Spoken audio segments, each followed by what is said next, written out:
This is The Stark Truth, hosted by Robert Stark. Brought to you by StarkTruthRadio.com.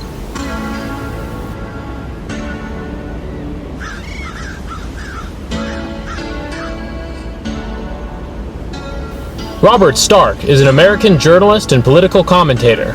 You can listen to his podcast at www.starktruthradio.com.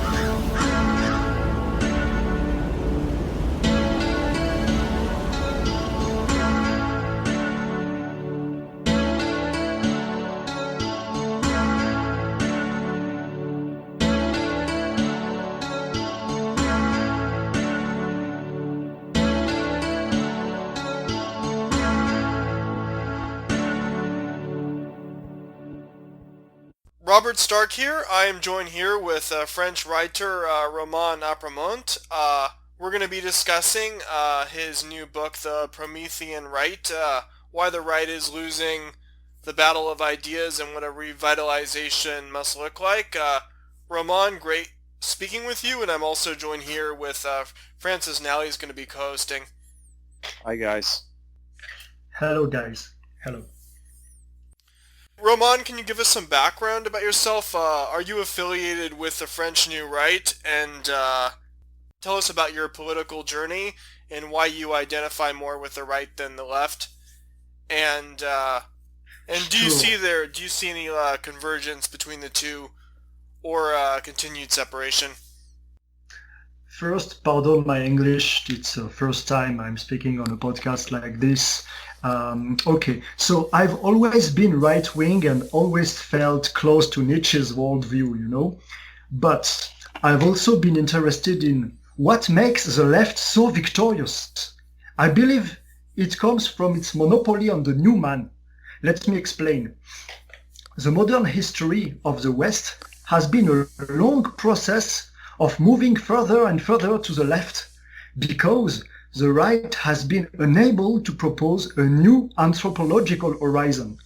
Except in the fascist experiments, the right has always scorned the concepts of a new man and a new society. Therefore, the monopoly on the future has been handed over to the left. In a sentence, if you want it short, is the right has been losing because it is conservative and not revolutionary. I believe that only through the affirmation of a new progressivism can the right reverse the trend of leftization. It must make a Copernican revolution. Take up a vessel wrongly assumed to be left-wing, which is the project of a new man, and fill this vessel, fill it with right-wing content, which is elitism, lust for struggle, and self-affirming. Actually, I don't want a return to fascism. Fascism is only one of the many possible variants of the Promethean Right. But without an awakening of this political family, the West will not survive. The electoral victories, of the Trump-style populists are welcome. They are welcome. But they are only cyclical and superficial reactions. They fail to wage the one battle that matters, that of the evolution of human nature. Now, you ask me if I see a convergence between the two. Actually, right and left are two eternal concepts, two opposed systems of values. The right can be defined as a system valuing struggle, competition, selection, hierarchy, and self-overcoming. Conversely, the left can be defined as a system valuing egalitarianism, weakness, love of enemies, and relativism. The left can be associated with a death principle, and the right with a life principle.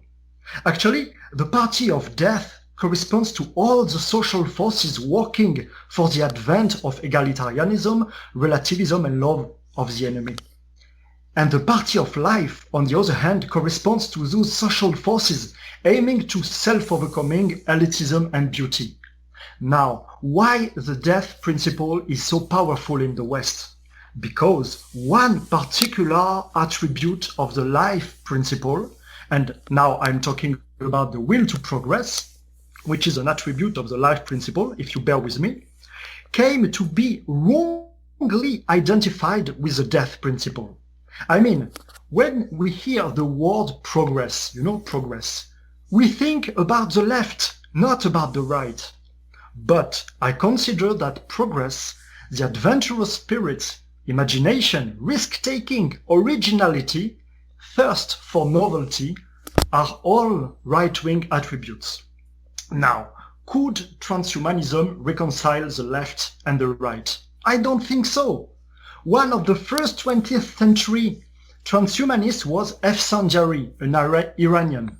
He advocated that the left and right divide be replaced by an up and down divide. I consider this view to be rather naive, for shall we just go up to the left or up to the right? Should we create a transhuman who is a pacifist, an hermaphrodite, a relativist, or should we create an overman that embraces the fascist laws of our universe?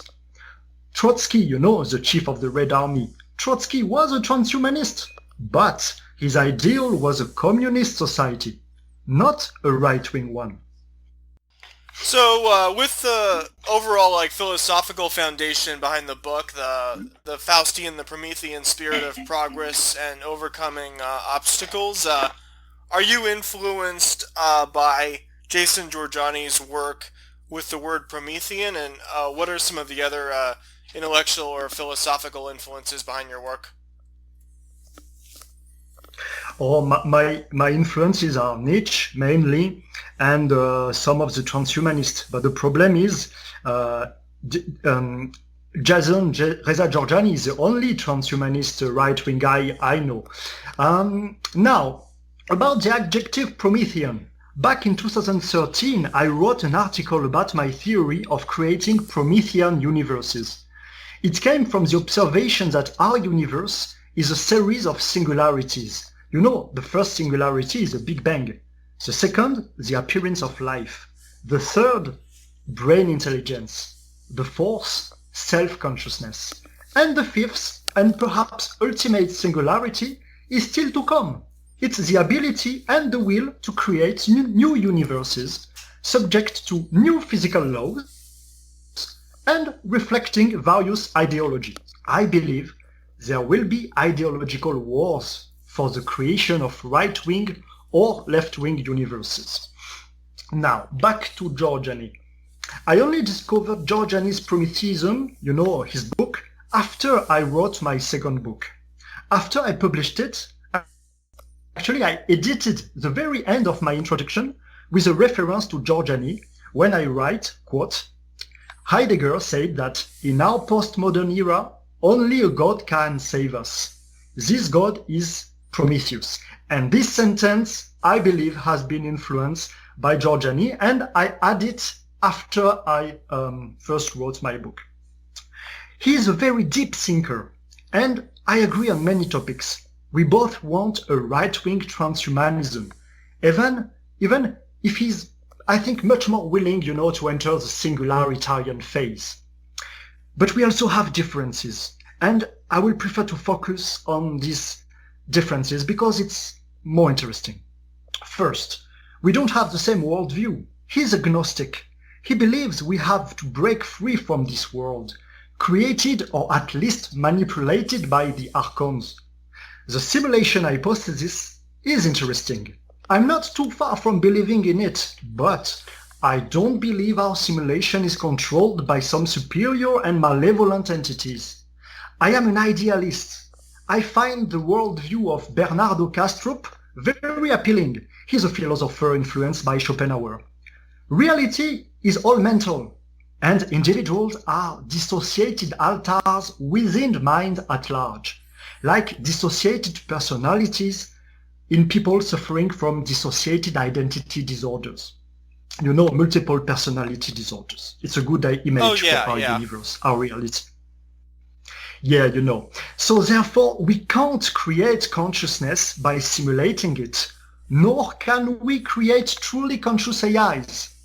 Living organisms are merely the images of dissociated altars of mind at large. Therefore, creating consciousness means to create life. not simulated. And it means actually mastering abiogenesis. My second disagreement now. We don't share, I will be a bit long, but my second disagreement. We don't share the same diagnosis about the ideological factors, the ideological forces at play. I don't believe there is a breakaway civilization, even if I do believe that there is a possibility that the US deep state cooperates with the Alliance. Third disagreement. I don't believe in free will like he does. For me, there is no path between randomness and determinism. We cannot fathom an entity whose thoughts and actions are neither determined nor random. Even abstractly, it's impossible to come up with a description of what free will could be. Fourth disagreement. Jorjani believes that, quote, the capability to time travel would indeed be the greatest weapon in the most terrible war of all, the change war, end quote. Conversely, I believe the most terrible struggle will be the war for the creation of universes. This is the ultimate creation and ideological war. Should we create right-wing or left-wing universes? I also believe we are living in a somewhat fascist universe. Competition, natural selection, plus evolution. And this evolutionary element entails that we are not living in a right-wing conservative universe. Yet, such fascist laws, such fascist universe, because of the amount of suffering it creates, tends to generate left-wing minds. My fifth disagreement, and I quote, the Prometheist is willing to unleash hell on earth rather than to serve the Archontic Lord and his angels in a counterfeit heaven, end quote. Well, I think it's quite dangerous to destroy our world while fighting what may in fact be an imaginary enemy. Nietzsche was against the nihilistic invention of an afterworld. Well, stating that our world is a false and evil one is a kind of nihilism. And my last disagreement with him, even if I deeply admire the guy, quote, not a single major institution of the world as we know it will survive this revolution, religious revelation, arms dealing, national sovereignty, international banking, capitalist finance, private property, possessively monogamous marriage, and every form of power based on secrecy, end quote. Well, it looks like a communist revolution to me, and I'm not a communist. So, yeah. But of course, we have a lot of commonalities. You talk about like why the right is fighting and losing battle, the failure of right-wing populism, and the populist strategy in general. They've been losing the war of ideas, taking into account like who controls institutions, of course, but like their philosophical, psychological traits of fatalism, cowardness, standing by the sidelines, rejection of change. Their only role really is to oppose the left, to slow down change, to simply be a reactionary.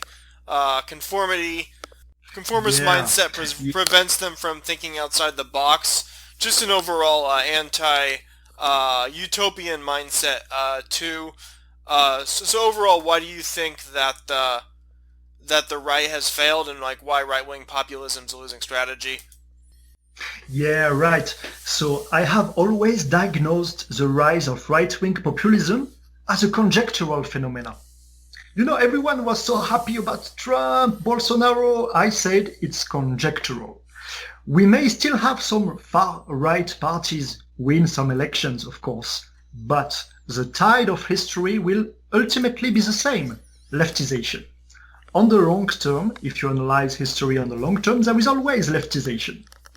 True, the far right may come up with new strategies, but they are all eventually doomed to fail unless the right becomes revolutionary in a Promethean sense, that is, utopian and transhumanist, willing to shape the future and do social engineering.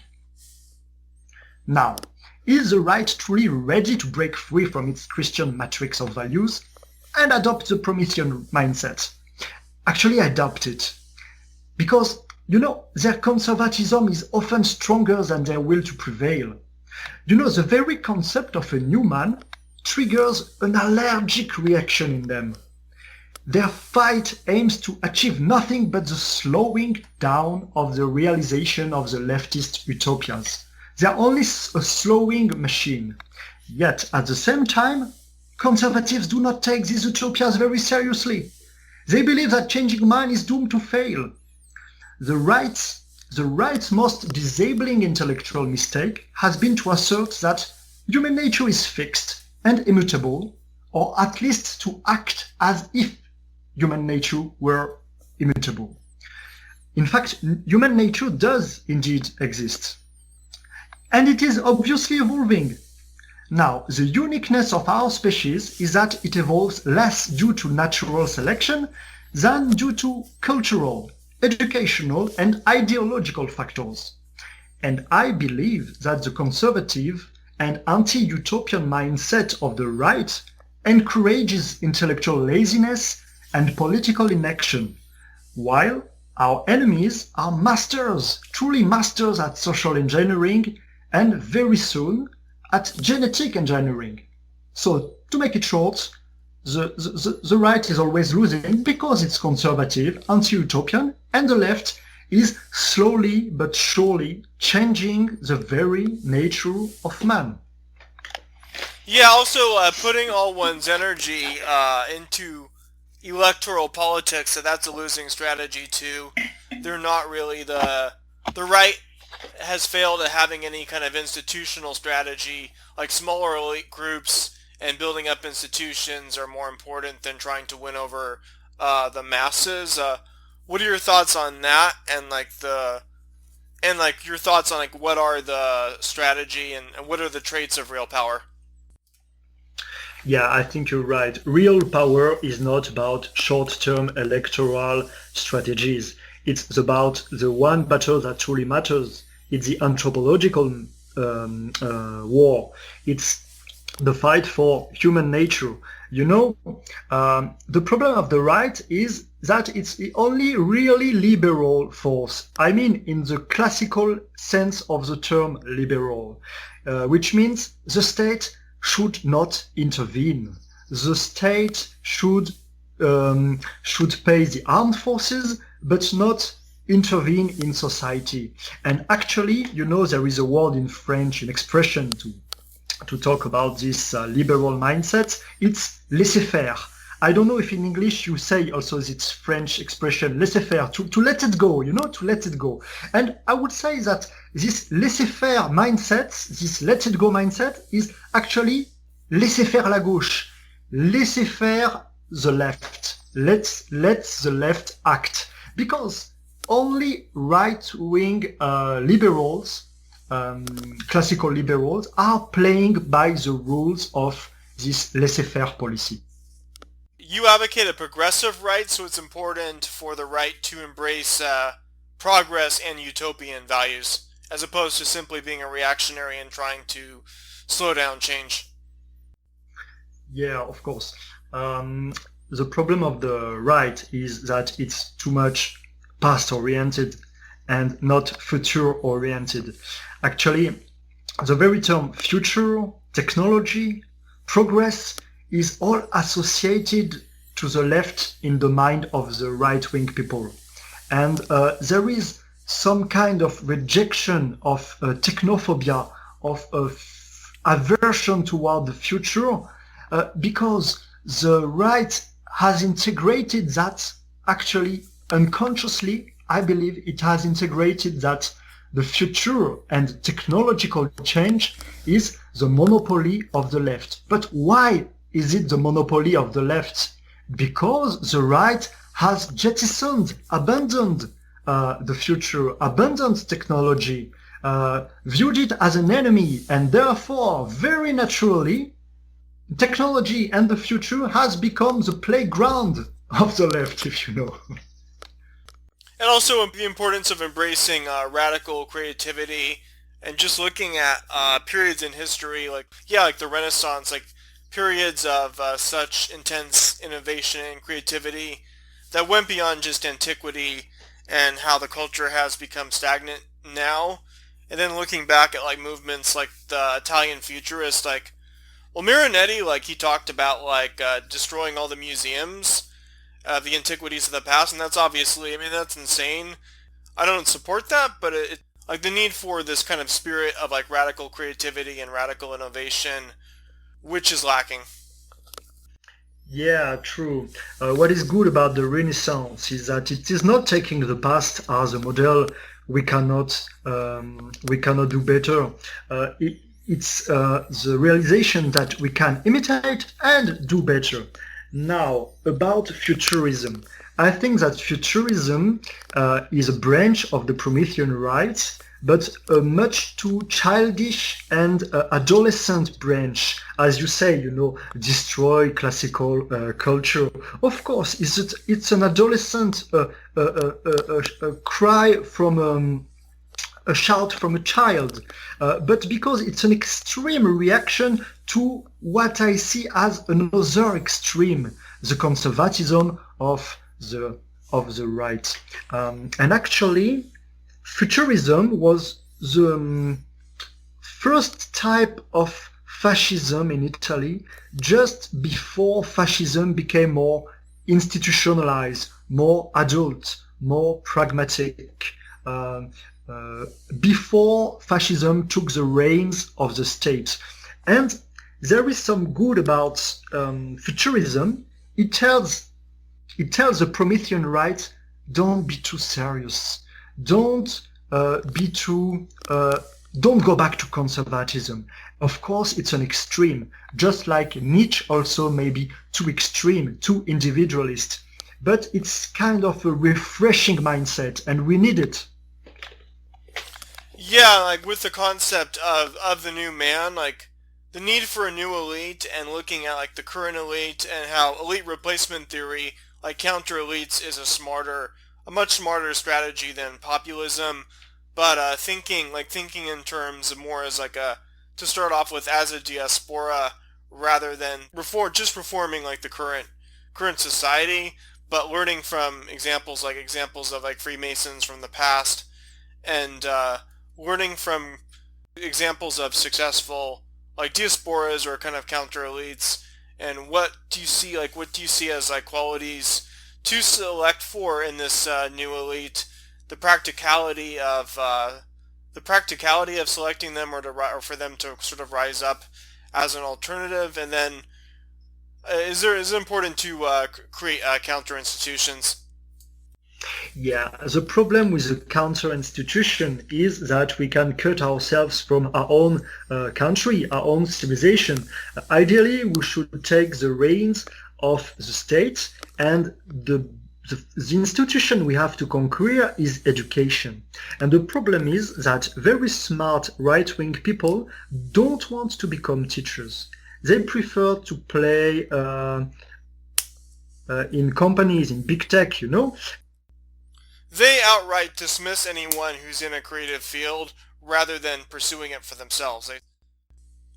Yeah, they are too individualist, and they say, okay, it's a feminine job, I don't want to teach kids.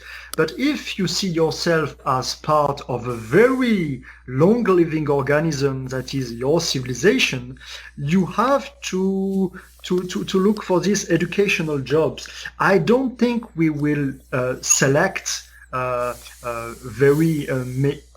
really select a new elite. Actually, we should just give the impetus to future right-wing elites the willingness to become teachers and to become artists and to create cultural works, and to tell them that the best way to express your will to power is through art and also through education, and not through accumulating material things and accumulate money. Money is just a means to influence society, which is the very definition of power for me, is to shape the future and to shape the moral, to shape the ideology. Yeah, you know. So, my concern is that communism or the left likes to focus on economic classes rather than racial. And often they will criticize that fascism is capitalism in decay. How would a Promethean right struggle against capitalism, or does it see creating an entire different economic system or abandoning it? It's a very tough question, and I don't deal with it extensively or in my book, actually. I'm not against capitalism. I think it's the best system to create value. But I also, for now, I mean, we don't have a super AI, a super computer that can manage society better than the law of the market. So I'm not anti-capitalist. But I also think that capitalism should be counterbalanced with a very parochial mindset, a civilizational mindset. For instance, I do favor a free trade area leading to one federation of a pan-Western federation from Russia to the United States and Europe. And when we will become totally, really transhuman, maybe we won't need capitalism anymore. But I don't think that, what is the alternative of capitalism? It's state-centered, an economy managed by the state. And we have the proof. We did the best experiment possible. We took the same people, the Germans and the Koreans, we split them in two, and we cooked it. We cooked them during 40 years, and we saw the GDP per capita dramatically diverging. So if I answer your question, yeah. So transhumanism is a major theme in the book, the willingness to improve humans through like cybernetics or augmentation, and not so much immortality, but prolonged youth, so more can be accomplished throughout one's life. And there's obviously moral stigmas from religion and about eugenics, but also questions about like the ethics of suppressing depression and issues of neurodiversity. So what is your overall thoughts and stance, and just like thoughts on the future implications of transhumanism? Yeah. First, I believe that transhumanism should be implemented by the state. When our ideology will be in command, we should forbid the left-wing attempt to suppress the gene of aggressiveness, the gene of the love of struggle, the love of self-overcoming, the love of competition. I don't think we will succeed. I think that ultimately the left will, for moral reasons, because of their anti-racist or so-called anti-racist ideology, they will try to create the perfect new Christian man, pacifist, unable of any loyalty to his group. And but ideally I would say that if our ideology is in power, we should create a far better right-wing man.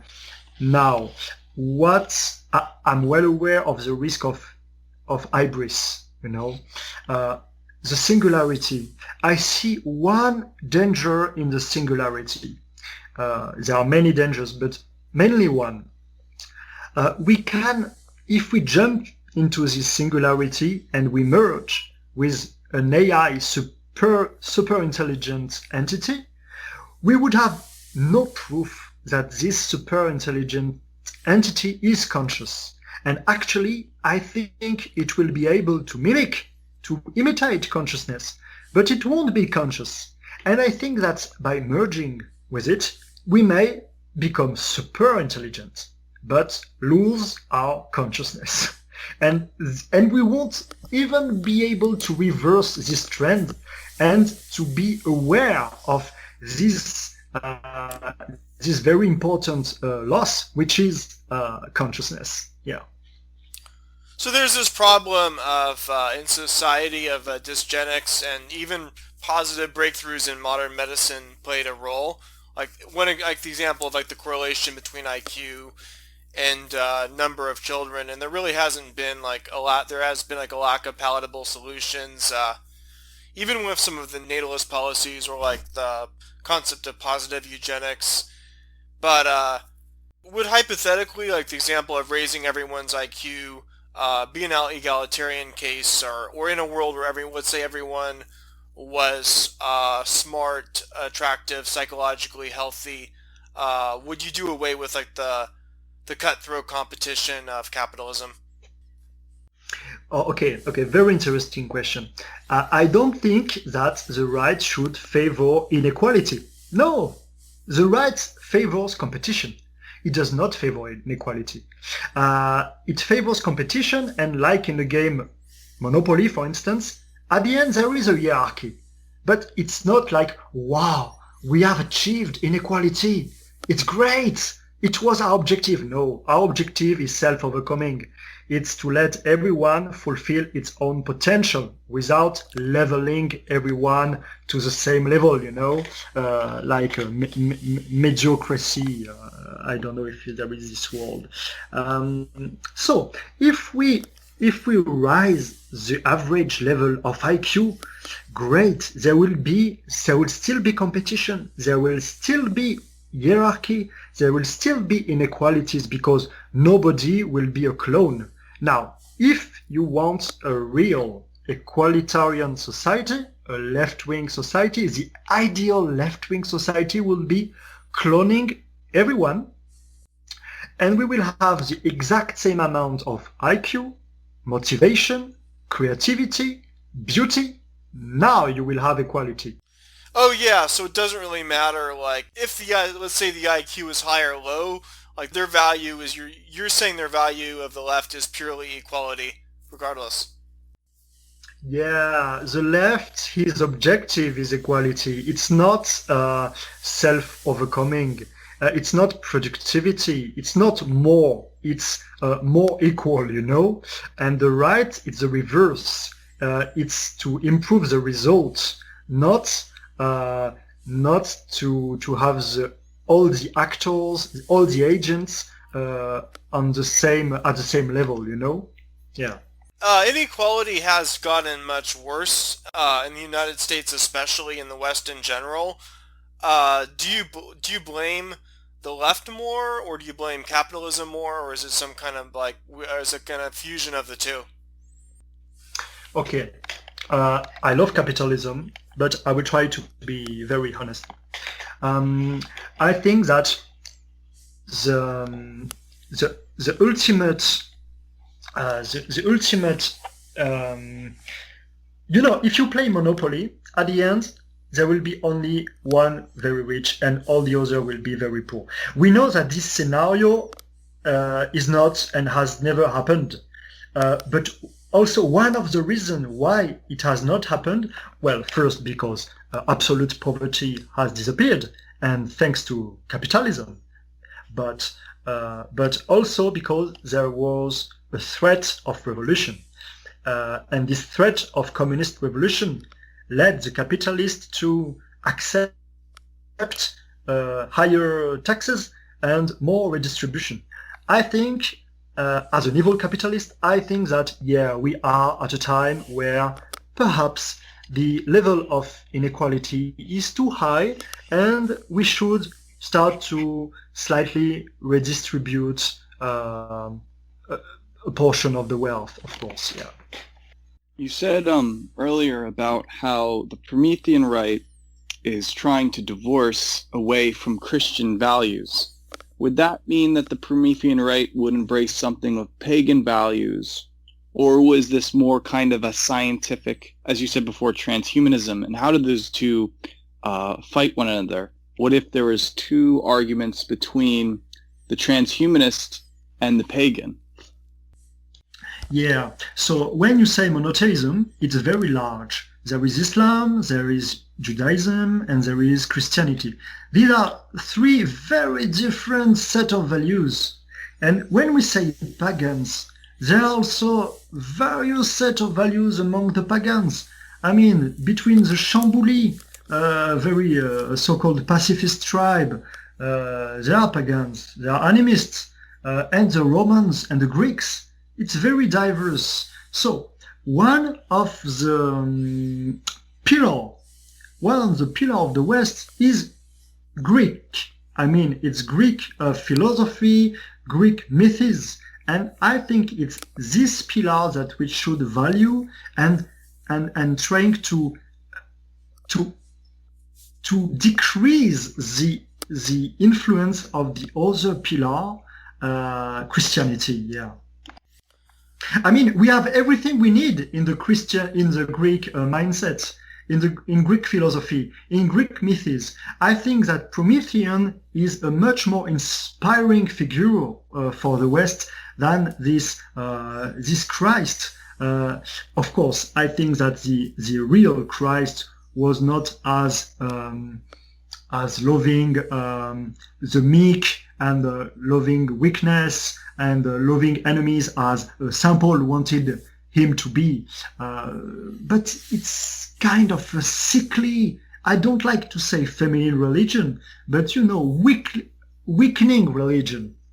So with cosmology, you advocate for a rightist cosmology. So cosmology is the study of the universe, but can you explain how the study of the universe, cosmology, relates to other issues like science, politics, philosophy?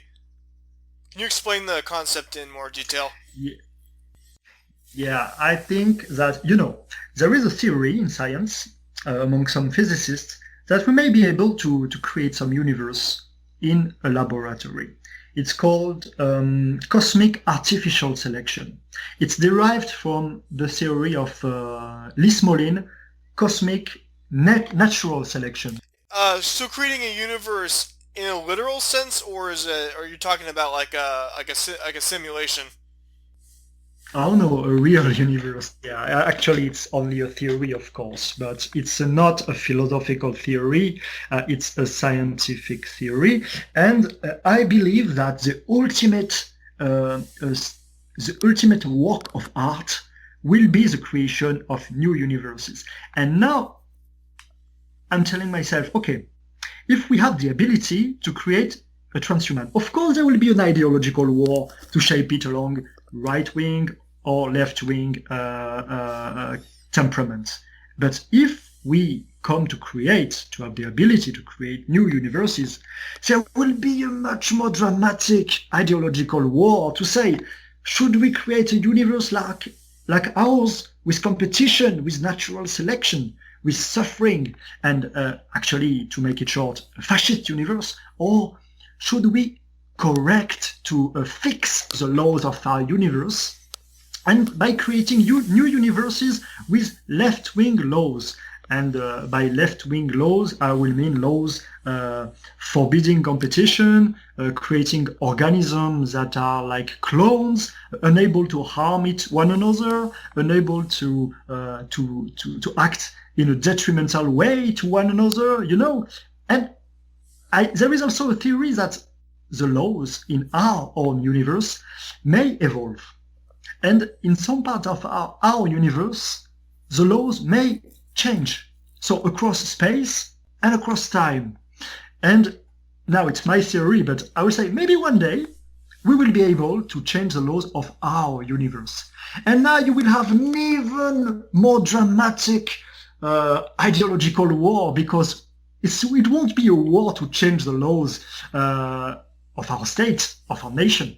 It will be a war, a cosmic ideological war, I was thinking about this dialogue, and it makes me think that if the right were to be, as you were saying, Promethean, and to the stars, would the left also have its own transhumanist kind of negative nihilism, kind of left-wing? Or do you see this kind of where the fusion of the Promethean right becomes left, and yes, this dichotomy slowly crashes? Or does the dichotomy between left and right merge to this one Promethean state? Okay, so if I understand you right, I would say that you have the point of view of F. Sanderi, saying that the left and right. Stop me if I understood badly, but F. Sanderi says that transhumanism will make the divide, the left and right divide, obsolete, and he's understanding himself as an upward and not as a leftist or rightist. But as I said before, I believe that you can go up to the left or up to the right. And Trotsky was a transhumanist, but he was also an egalitarian. So there are many ways to change our genes, and there are left-wing way and right-wing way. So no, transhumanism won't be a mean to reconcile the left and the right, because nothing will ever reconcile two very opposed, dramatically opposed worldviews and set of values. One is competition, the other is equality. One is expansion, parochialism, and the other is love of enemies. So, yeah. You have a chapter on Archaeo-futurism, Guillaume Fay's vision of the future, like the role of technology, the ancient fused with futurism, and kind of an apocalyptic vision as well. But Fay generally has a kind of zero-sum mindset as far as outgroup competitions and conflicts goes, and like the post scarcity view versus the futurists who have a post-scarcity view versus the right's more Malthusian zero-sum mindset. In the chapter you talk about like population decline, but it's a bit of a stretch to say like Europe is on the brink of extinction because societies are always self-regulating organisms. But what is your overall critique of Guillaume Fay? Guillaume Fay? Okay, I will try to answer. Malthusianism has always been wrong. It does not mean that it will always be wrong. I think that there will be a point where we cannot sustain ourselves on Earth if we keep growing, but the world population will stop growing. Now, the real problem is not demography, it's great replacement. It's that immigration, non-European immigration, is replacing our population in the West. Now, I don't see Europeans without immigration, and Japanese without immigration. I don't see them as threatened by disappearance, of course, because the society will feel that if it continues to shrink, it will disappear. So, of course, and we can see it in many countries, like Japan. Actually, it has been 5 years that the demography is slightly increasing. In Russia, it's the same. In Eastern Europe, it's the same. So, yeah, it's not the real danger. And now, of course, we will colonize at some point the galaxy. So, and it's the real problem on Earth is ecology. Of course, we are destroying nature at a very fast rate. Not Europe, not America, but the emerging countries that have only one objective, which is economic and military power. And first of all, China, of course. What are your thoughts on the French political situation? Generation identity was recently banned. Just overall thoughts on that. Macron's kind of assimilationist policies, pulling on support for immigration restriction. If you want to comment on the Yellow Vests and the Front National and the upcoming presidential election. Okay, I'm a bit cut from immediate politics, okay, but of course I can answer. So first, the National Front, it will never win. Why? Because it does not depend on its strategy. It will never win because since the First World War, the French people does not like war anymore, and he's very fearful of civil war, or I mean an internecine fight, with especially the radical Muslim population. It's very afraid of that. So the French people will never elect Marine Le Pen. The only scenario where she can win is if at the second turn of the election there is the extreme left, the far left, and the far right. Mélenchon and Marine Le Pen. And now maybe there is a 40% chance of her winning, but I don't believe in it. So now for the yellow vests, there has been two timing. The first yellow vests were kind of right wing. They wanted less tax, and a significant portion of them were also anti-immigration. But the right has been very bad at handling this movement, and it has been taken over by the left. So the second yellow vest were much more anti-capitalist and not only anti-taxation, And they did not talk anymore about anti-immigration stance, Now I don't remember your third question. It was about Macron and immigration. Yeah, Macron and kind of more assimilationist type policies, and then also the banning of generation identity. Okay, so assimilation. Assimilation has been the tradition of France for a long time, and of course we used to take the Canadian and American in the English way, which is multiculturalism. So when Macron is talking about assimilation, it's just a discourse, just to prepare the new election. Of course, he won't take any real measure to assimilate the new people. Before 1993, French people, newborn, could not have a non-French name. All had to get a French name. So this was a very concrete measure, assimilationist measure. So when you talk about assimilation, okay, just words, it's nothing. And Macron has said very leftist and multiculturalist things, such as there is no French culture, and he also said some right-wing things just to be elected. Now, the banning of Génération Identitaire, it's just the same movement. After the defeat of Trump, there has been an onslaught against the right, and he just said, okay, the time is right to ban this anomaly, this chronological anomaly. How can we have a group in our own soil preaching white identity?